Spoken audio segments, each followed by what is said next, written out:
সাল্লাল্লাহু আলাইহি ওয়াসাল্লাম একদিন মসজিদে বসে আছেন। একজন ব্যক্তি মসজিদে প্রবেশ করলেন, যার গায়ে ছিল ধবধবে সাদা পোশাক এবং যার চুলগুলো ছিল অত্যন্ত কুচকুচে কালো, অত্যন্ত কালো। তিনি এসে নবী সাল্লাল্লাহু আলাইহি ওয়াসাল্লামের কাছে বসলেন।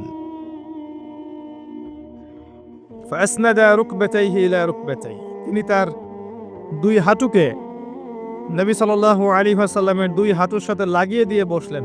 অনেকটা আমরা তাশাহুদে যেমন করে বসি ঠিক এভাবে। মসজিদে আসলেন অত্যন্ত সুন্দর কাপড় পরে। এখান থেকে একটা শিক্ষা আছে, আমরা যখন মসজিদে যাব আমাদের উচিত হবে আপনার সামর্থ্যের সেরা পোশাকটা পরা। পারা যাবে ইনশাআল্লাহ? এসে তিনি নবী সাল্লাল্লাহু আলাইহি ওয়াসাল্লামের কাছে এসে বসলেন, হাঁটুর সাথে হাঁটু লাগিয়ে দিয়ে বসলেন এবং তার দুই হাত নবী সাল্লাল্লাহু আলাইহি ওয়াসাল্লামের উরু বা থাই এর উপরে রাখলেন।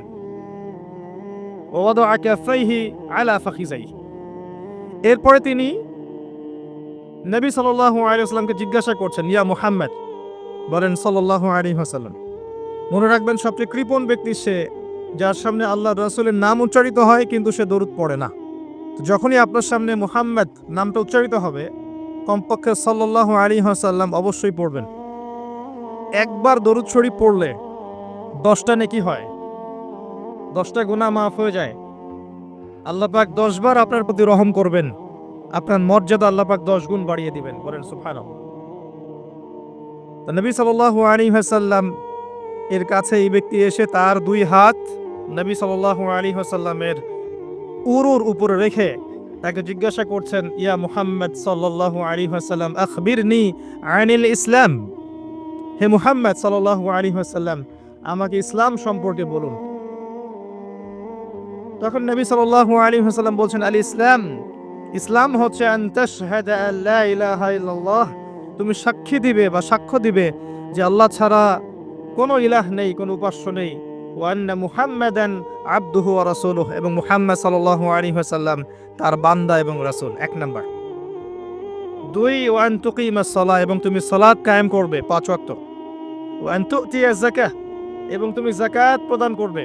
নিসাব পরিমাণ সম্পত্তি হয়ে গেলে যাকাত প্রদান করবে। ওয়া তাসুম রমাদান, রমাদান মাসে সাওম পালন করবে, এবং সামর্থ্য হয়ে গেলে তুমি হজ সম্পাদন করবে। এই 5টাকে বলা হয় ইসলামের পিলার। কি বলা হয়? ইসলামের ভিত্তি। আর ইসলামই একমাত্র গ্রহণযোগ্য দিন বা জীবন ব্যবস্থা যেটা আল্লাহর কাছে স্বীকৃত, অন্য কিছু স্বীকৃত নয়। পৃথিবীতে শুরু থেকে নিয়ে কিয়ামত পর্যন্ত ইসলাম ছাড়া কোনো দিন ছিলও না আসলে। তো যে কথাটা বলতে গিয়ে এখানে আসলাম, যে প্রথম যে বিষয়টা তিনি বলেছেন ইসলামের ডেফিনেশন, এখানে প্রথমে বলেছেন তাওহীদ অর্থাৎ শাহাদা। এখানে 2টা অংশ আছে, একটা হচ্ছে তাওহীদ, একটা হচ্ছে সুন্নাহ। যখন আপনি লা ইলাহা ইল্লাল্লাহ সাক্ষ্য দিচ্ছেন, আপনি তাওহীদের সাক্ষ্য দিচ্ছেন। আর এটা দিনের প্রথম খণ্ড, প্রথম অংশ, প্রথম পিলার। এই দিনটাই আল্লাহর কাছে গ্রহণযোগ্য, অন্য কোন রিলিজন, জীবন ব্যবস্থা আল্লাহর কাছে গ্রহণযোগ্য নয়। সূরা আলী ইমরানের আয়াতগুলো পড়েন, 85 নম্বর আয়াত, 87 নম্বর আয়াত, 19 নম্বর আয়াত, এগুলো পড়লে আপনি বুঝতে পারবেন। আল্লাহ বলছেন, আউযু বিল্লাহি মিনাশ শাইতানির রাজিম, ইন্নাদ দীনা ইনদাল্লাহিল ইসলাম, আমার কাছে একমাত্র জীবন ব্যবস্থা যেটা গ্রহণীয় তার নাম হচ্ছে ইসলাম। আর কোনো প্রয়োজন আছে? আল্লাহর কথার বাইরে কারো কথা দরকার আছে? আল্লাহ নিজে বলছেন, আল্লাহ পাক নিজে বলছেন, শাহিদ আল্লাহু আন্নাহু লা ইলাহা ইল্লাল্লাহ, আল্লাহ বলছেন আমি আল্লাহ সাক্ষ্য দিচ্ছি আমি ছাড়া কোনো ইলাহ নাই।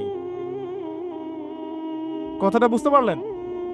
আল্লাহ বলছেন যে আমি সাক্ষ্য দিচ্ছি যে আল্লাহ ছাড়া কোনো ইলাহ নেই।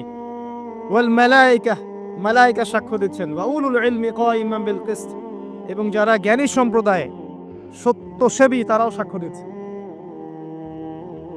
তো আল্লাহ সাক্ষ্য দিচ্ছেন আল্লাহ ছাড়া কোনো ইলাহ নেই, এবং তারপরের আয়াতে আল্লাহ পাক বলছেন, ইন্না দীনা ইনদাল্লাহিল ইসলাম, যে আল্লাহ সাক্ষ্য দিচ্ছেন তিনি ছাড়া কোনো ইলাহ নেই, সেই আল্লাহ বলছেন আমার কাছে একমাত্র গ্রহণযোগ্য ধর্মের নাম ইসলাম। আর কিছু দরকার আছে? একই সূরায় আবার আল্লাহ বলছেন ওয়া মান ইয়াবতাগি গায়রাল ইসলামি দীনান ফালান ইউকবালা মিন, যে ব্যক্তি ইসলাম ছাড়া অন্য কোনো জীবন ব্যবস্থা তালাশ করবে তার কাছ থেকে কোশ্চিন কালেও কিছু কবুল করা হবে না। এই সূরায় আল্লাহ বলছেন আফা আফা গায়রা দীনিল্লাহি ইয়াবগুন, তারা কি ইসলাম ছাড়া অন্য দিন তালাশ করছে? ওয়ালাহু আসলামা মান ফিস সামাওয়াতি ওয়া মান ফিল আরদি তাওআন আও কারহা, অথচ আসমান সমূহে এবং জমিনের প্রতিটা সৃষ্টি ইচ্ছায় হোক অনিচ্ছায় হোক আল্লাহর সামনে আত্মসমর্পণ করেছে। আর কোনো প্রমাণ দরকার আছে? এই দিনটা কি আংশিক না পরিপূর্ণ? সূরা মাইদায় চলে যান, আল্লাহ পাক বলেছেন আল ইয়াউমা আকমালতু লাকুম দীনাকুম। বিদায় হজের দিন এই আয়াত নাযিল হয়েছে, যেদিন নবীজি বলেছেন তারাকতু ফিকুম আমরাইন, ছেড়ে যাচ্ছি দুটো বস্তু, কোরআন এবং সুন্নাহ। ওই দিন এই আয়াত নাযিল হয়েছে যে আল ইয়াউমা আকমালতু লাকুম দীনাকুম, আজকে আমি তোমাদের জন্য এই দিন ইসলামকে কামিল করলাম, পরিপূর্ণ করলাম। ইসলামে ঢোকানোর কিছু অবকাশ নাই, বের করার কোনো সুযোগ নাই, পরিপূর্ণ। ওই যে একটা আয়াত পড়লাম শুরুতে, ওয়ানাজ্জালনা আলাইকাল কিতাব তিবিয়ানান লিকুল্লি শাই, সূরা নাহল 89 নম্বর আয়াত। আল্লাহ বলছেন আমি আপনার প্রতি এমন একটা কিতাব নাযিল করেছি, অর্থাৎ কোরআন, তিবিয়ানান লিকুল্লি শাই, যেটা প্রত্যেকটা বিষয়ের ব্যাখ্যা। এমন কিছু নাই যেটা কোরআনে আল্লাহ পাক ব্যাখ্যা করেননি, এমন কিছু নাই। ওয়া হুদান, এবং এটা হেদায়েত, ওয়া রাহমা, এবং দয়া, ওয়া বুশরা লিল মুসলিমিন, মুসলিমদের জন্য এটা সুসংবাদ।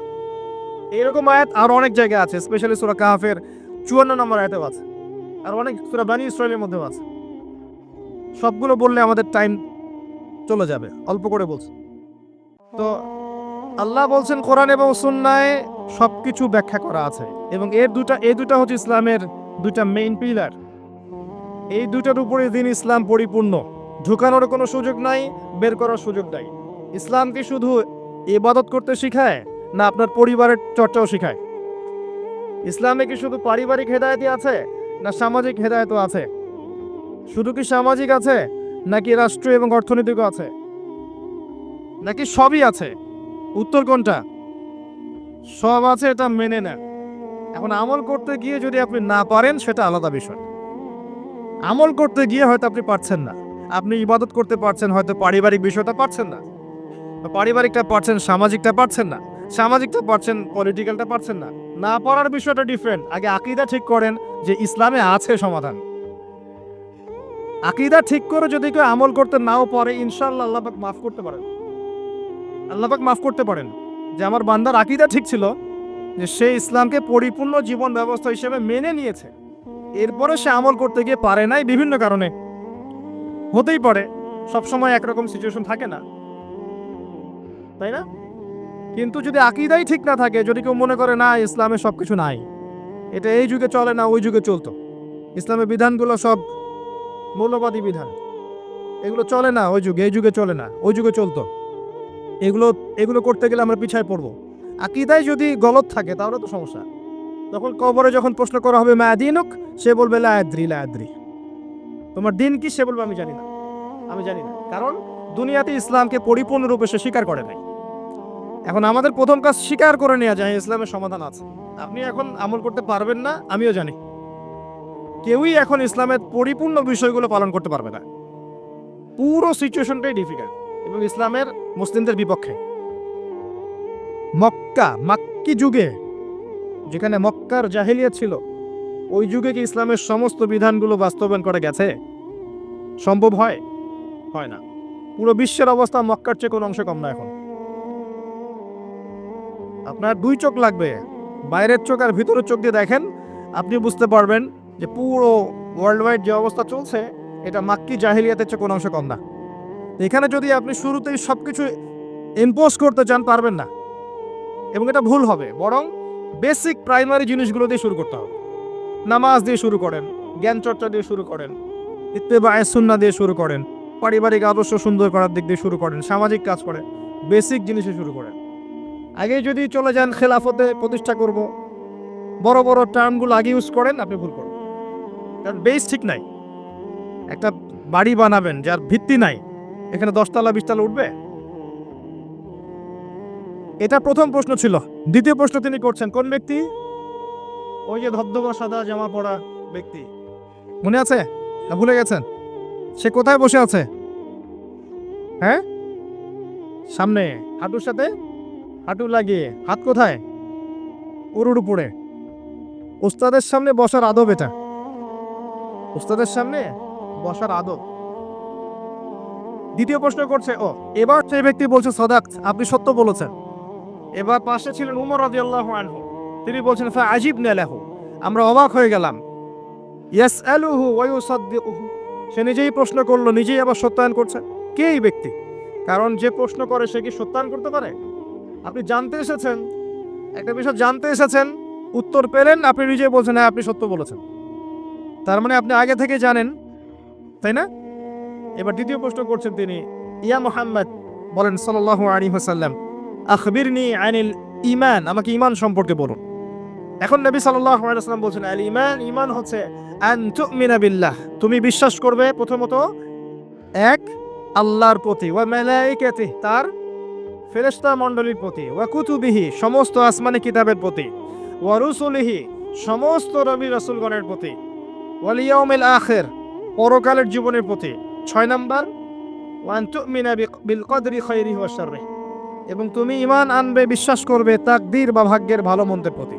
এই 6টা বিষয়ের প্রতি মনে বিশ্বাস করবে, মুখে স্বীকার করবে এবং কাজে বাস্তবায়ন করবে, এর নাম হচ্ছে ঈমান। মনে থাকবে?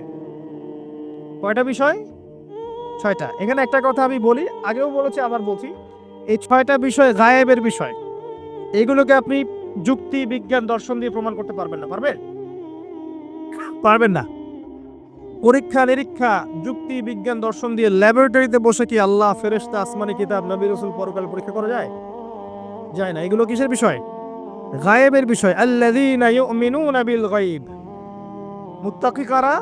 যারা গায়েবে বিশ্বাস করে, এদের জন্যই হচ্ছে আলিফ লাম মিম যালিকাল কিতাব লা রাইবা ফিহি হুদাল লিল মুত্তাকিন। তো ঈমানের 6 পিলারকে 3টা কাজ করতে হবে: মনে বিশ্বাস, মুখে স্বীকৃতি এবং কাজে বাস্তবায়ন। যারা শুধু বিশ্বাসটাকেই সবকিছু মনে করে, এদেরকে বলা হয় মুরজিয়া বা শৈথিল্যবাদী। আর যারা কাজ করতে গেলেই পান থেকে চুন খসলেই কাউকে কাফের বলে ফেলে, এদেরকে বলা হয় খাওয়ারেজ বা খারেজি। আহলে সুন্নাহ ওয়াল জামায়াতের আকীদা হচ্ছে মাঝখানে। ঈমানের বেইজ হচ্ছে দুটো জিনিস: মনে বিশ্বাস, মৌখিক স্বীকৃতি। কাজে বাস্তবায়ন হচ্ছে ফুরু বা শাখা। কাজ করতে গিয়ে যদি আপনার ভুল হয়, কবিরা গুনাহ করে ফেলেন, আপনি কাফের হবেন না, বরং ফাসিক বা জালেম হতে পারেন। এবং কবিরা গুনাহ করে ফেললেই কাউকে হত্যা করা জায়েজ নাই, তার তওবার দরজা কি আছে? খোলা আছে। এই হলো ঈমান। তারপরে তিনি আবার প্রশ্ন করছেন, ইয়া মুহাম্মদ, বলেন সাল্লাল্লাহু আলাইহি ওয়াসাল্লাম, আখবিরনি আনিল ইহসান, আমাকে ইহসান সম্পর্কে বলুন। তখন নবী সাল্লাল্লাহু আলাইহি ওয়াসাল্লাম বলছেন, আল ইহসান, ইহসান হচ্ছে আন তা'বুদাল্লাহা কাআন্নাকা তারাহ, তুমি এমন ভাবে আল্লাহর ইবাদত করবে যেন তুমি আল্লাহকে দেখতে পাচ্ছ। কথা বুঝতে পারছেন? খুব ডিফিকাল্ট। কথাটা বলা সহজ, আমল করা খুব ডিফিকাল্ট। তুমি এমন ভাবে আল্লাহর ইবাদত করবে যেন তুমি আল্লাহকে দেখছো। ওয়া ইল্লাম তাকুন তারাহ ফাইন্নাহু ইয়ারাক, যদি তুমি আল্লাহকে দেখতে না পারো তাহলে জেনে রাখবে আল্লাহ তোমাকে দেখছে। এই কনসিয়াসনেসের নাম হচ্ছে ইহসান, আত্মশুদ্ধি, আল্লাহ কনসিয়াসনেস। যদি কারোর মধ্যে ইহসান থাকে, সে কি পাপ করতে পারবে? কেউ যদি ফিল করে যে আল্লাহ আমাকে দেখছেন, প্রত্যেকটা কাজে, ইবাদতে, ব্যবসায়, মুআমালাতে, সামাজিক বিষয়ে, চাকরি বাকরি, ওয়ার্ল্ড অ্যাফেয়ার্স, প্রত্যেকটা বিষয়ে যদি কেউ মনে করে আল্লাহ আমাকে দেখছেন, তাহলে কি কারো পক্ষে পাপ করা সম্ভব? এই চেতনাটা আল্লাহ পাক জাগ্রত করতে বলেছেন। আল্লাহ পাক আমাদের সবাইকে আমলে, আকীদায়, মুআমালাতে ইহসান দান করুন, আল্লাহুম্মা আমিন। আর এই ইহসানের সাথে একটা শব্দ সম্পর্কিত, এর নাম হচ্ছে তাকওয়া। একটা, আপনাদের এখানে সি বিচ আছে না? একটা সি বিচের মধ্যে কিছু কাচের টুকরা ফেলে দেওয়া হয়েছে। ছোট্ট একটা জায়গায় সৈকতে কাচের কিছু টুকরা ফেলে দেওয়া হয়েছে। আপনাকে বলা হলো যে এর উপর দিয়ে হাঁটেন। এখন আপনি কিভাবে হাঁটবেন? নর্মালি হাঁটবেন না পা গুলো ফেলে ফেলে খুব কেয়ারফুলি হাঁটবেন? এই হাঁটাটা হচ্ছে তাকওয়া। এই হাঁটাটার এক্সাম্পল হচ্ছে তাকওয়া। মানে এই কাচের টুকরাগুলো হচ্ছে গোনাহ, শয়তানের ট্র্যাপ, ফাসাকি, জুলুম, অন্যায়, অত্যাচার, পাপ। এখান থেকে বেঁচে বেঁচে আপনাকে পা ফেলতে হবে, এর নাম তাকওয়া। আর কখন ফেলা সম্ভব হবে? যখন আমি ফিল করবো আল্লাহ আমাকে দেখছেন। এই কনসিয়াসনেস না থাকলে এটা হবে না। টেবিলের তল দিয়ে আপনি ঘুষ দিচ্ছেন, যে নিচ্ছে সে যদি ওই সময় চিন্তা করে আল্লাহ আমাকে দেখছেন, নিতে পারবে? ব্যবসা করছেন, মাপে ওজন কেউ দেখছে না, কাস্টমার দেখে নাই, আপনিই দেখছেন, বুঝতে পারছেন। আপনি যদি ওই সময় চিন্তা করেন যে আল্লাহ আমাকে দেখছেন, এ দেখে নাই, আপনি কি কম দিতে পারবেন? পারবেন না। বোনের সম্পত্তি আপনি সিস্টেম করে নিতে পারেন, বোন শিক্ষিত না, বোঝে না, আপনি চিন্তা করছেন আল্লাহ তো আমাকে দেখছেন, পারবেন নিতে? প্রতিটা কাজ যদি এতটুকু মানুষ ফিল করে যে আল্লাহ আমাকে দেখছেন, আপনি পারবেন না করতে। এরপরেও যদি পাপ হয়ে যায়, দেন তওবা করে ফিরে আসতে হবে। আল্লাহ পাক সবাইকে তাকওয়া অবলম্বন করার তৌফিক এনায়েত করুন। এটা 3 নম্বর প্রশ্ন ছিল। 4 নম্বর ছিল, ইয়া মুহাম্মদ সাল্লাল্লাহু আলাইহি ওয়াসাল্লাম আখবিরনি আনিস সাআহ, আমাকে কিয়ামত সম্পর্কে বলুন, কিয়ামত সম্পর্কে বলুন। নবী সাল্লাল্লাহু আলাইহি ওয়াসাল্লাম বলেন, মাল মাসউলু আনহা বিআ'লামা মিনাস সাইল, এই বিষয়ে প্রশ্নকারী এবং উত্তরদাতা উভয়ের জ্ঞানী সমান। প্রশ্নকারীর চেয়ে উত্তরদাতা বেশি জানে না, মানে এই বিষয়ের চূড়ান্ত জ্ঞান আল্লাহ ছাড়া কারো জানা নাই। কবে, কোন সালে, কোন ডেটে, কি বারে কিয়ামত হবে কেউ বলতে পারবে? কেউ পারবে না। প্রশ্ন করলেন এই ব্যক্তি, এবং 4টা মৌলিক প্রশ্নের একটা তিনি করলেন, কিয়ামত কবে হবে। 4টা মৌলিক প্রশ্নের একটা হচ্ছে কিয়ামত কবে হবে। তাহলে কিয়ামত সম্পর্কে সচেতনতা, এটা আসলে নিছক কোনো জ্ঞান নয়, তাই না? কিয়ামত সম্পর্কে সচেতনতা, এটা কিন্তু অহেতুক কোনো জ্ঞান চর্চা নয়, বরং 4টা মৌলিক প্রশ্নের একটা করা হয়েছে, কিয়ামত কবে হবে। যদি আপনি সবগুলোকে ভাগ করেন, 25% হচ্ছে এই প্রশ্নটা। কথা বুঝতে পারছেন? এটা 25%।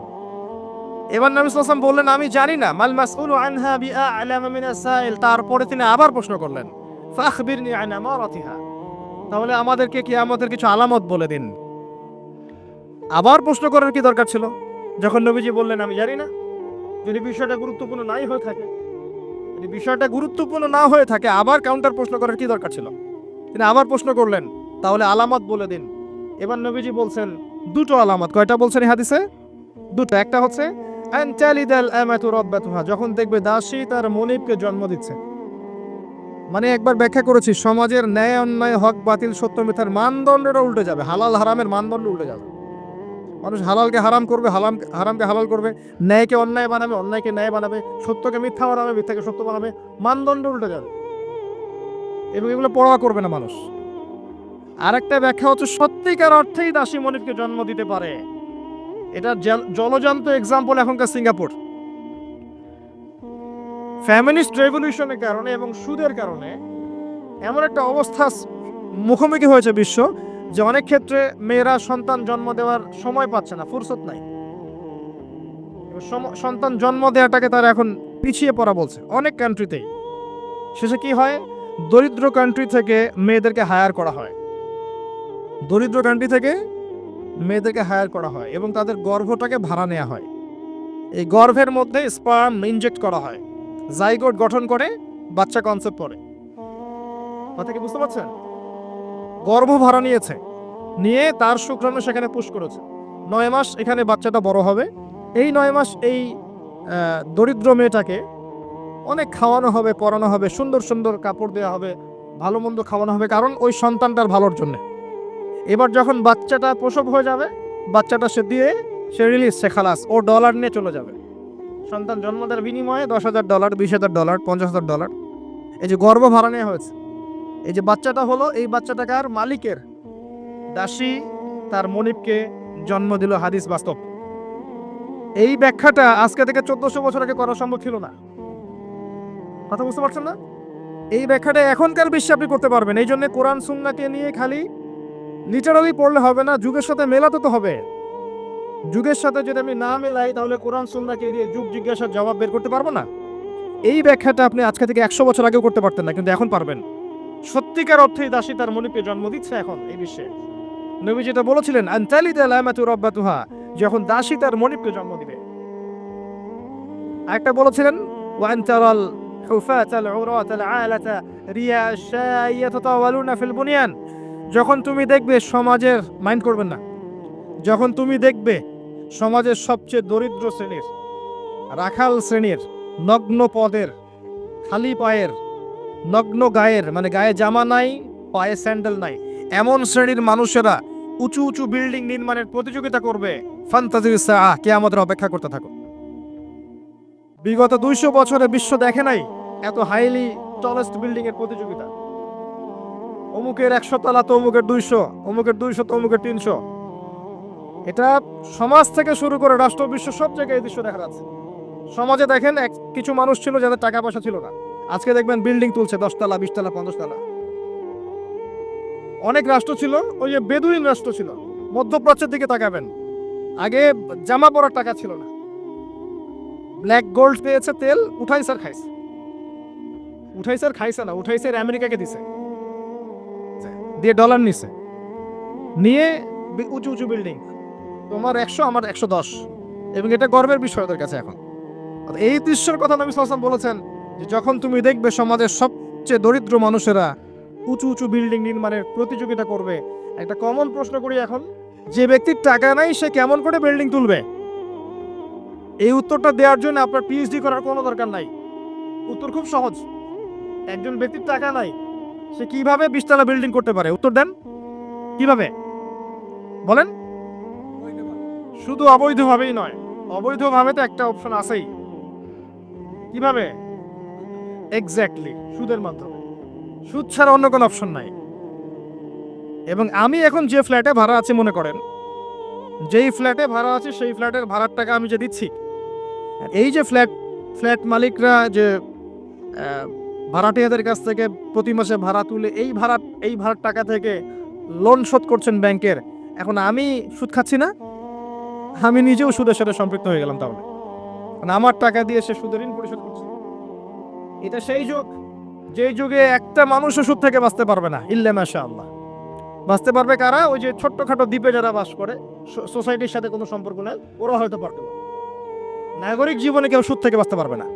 এই যুগের কথা নবী সাল্লাল্লাহু আলাইহি ওয়াসাল্লাম হাদিসের মধ্যে বলে গেছেন, একটা যুগ আসবে যখন সমাজের প্রায় প্রতিটা মানুষ সুদ খাবে, যে খাবে না তার গায়েও এসে সুদের ধুলা লাগবে। এটা সেই যুগ। অনলি রিবার মধ্য দিয়ে এবং ব্যাংকিং, এই সুদের লোনের মধ্য দিয়ে সম্ভব নগ্ন পদের মানুষের বিল্ডিং নির্মাণ করা, অন্য কোনো অপশন নাই। একটা অপশন হচ্ছে দুর্নীতি করা এবং মানুষের টাকা পয়সা মেরে খাওয়া, অবৈধ পথে। ন্যায় পথে কোটি কোটি টাকা জমিয়ে পরে এটা করা quite impossible, so very difficult, এটা সম্ভব না। এই যুগের কথা নবীজি বলে গেছেন এই হাদিসের মধ্যে, যেখানে মাত্র 2টা আলামত বলেছেন, তার মধ্যে একটা হচ্ছে এইটা, যখন তুমি দেখবে নগ্ন পদের, নগ্ন দেহের মানুষেরা উঁচু উঁচু বিল্ডিং নির্মাণ করছে না, বরং নির্মাণের প্রতিযোগিতা করছে। ভাষাটা বোঝেন, নির্মাণ করছে না, নির্মাণের প্রতিযোগিতা করছে। ইয়াতাতাওয়ালুনা ফিল বুনিয়ান, যে কোনো আলেমকে জিজ্ঞাসা করেন ব্যাখ্যা কি।